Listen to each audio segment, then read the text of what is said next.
She tried to catch a glimpse of Sheryl, but there were too many people between her and the entrance. She checked her watch and hoped that Sheryl's shift would end on the hour. Though she shouldn't get her hopes up too high. Kristin was sure a woman like Sheryl had plenty of admirers. Perhaps she even had a girlfriend, and she'd just been courteous to Kristin yesterday afternoon.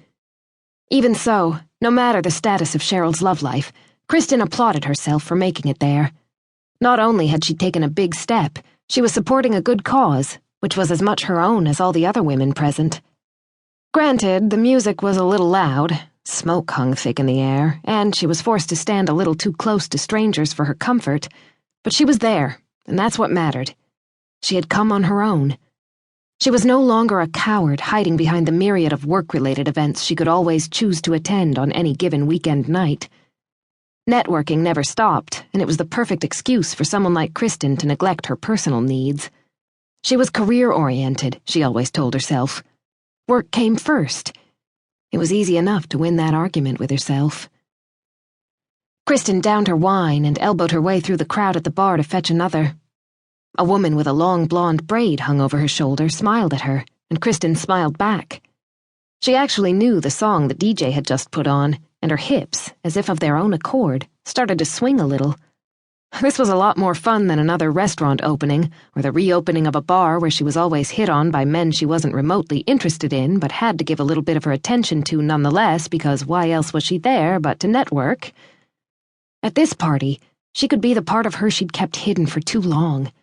The side of her family must know about, though talking about it would be considered a grave faux pas. Don't ask, don't tell all the way. The thought of just being herself at this party was so freeing, so exhilarating, she didn't mind any longer when someone bumped her shoulder into hers or spilled some beer on her shoes.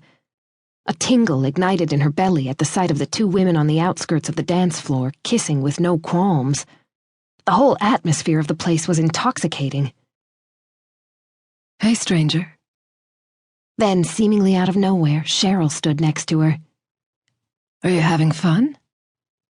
She eyed Kristin's drink. "I hope you didn't pay to drink your own wine." Kristin chuckled. "It's not my wine, it's my company's. And yes, I'm having fun." "Good." Sheryl shuffled her weight from one foot to the other while her gaze was fixed on Kristin. "Truth be told, I wasn't expecting you." It was nightclub dark around them, but Kristin could still clearly see the blue of Sheryl's eyes. "Yet here I am," she said in what she hoped was a flirtatious tone.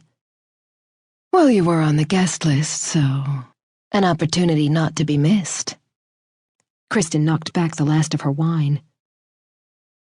"How about I get you another one of those?" Sheryl pointed at Kristin's empty glass. Just then, the DJ decided to change tack, and the first slow notes of Show Me Heaven started playing. "How about a dance instead?" Kristin could barely believe she'd just asked another woman to dance. Part of that could be credited to downing 2 glasses of wine in short order, but not all. Perhaps she just really wanted to dance with Sheryl. "I can't say no to that after you gave us all that wine."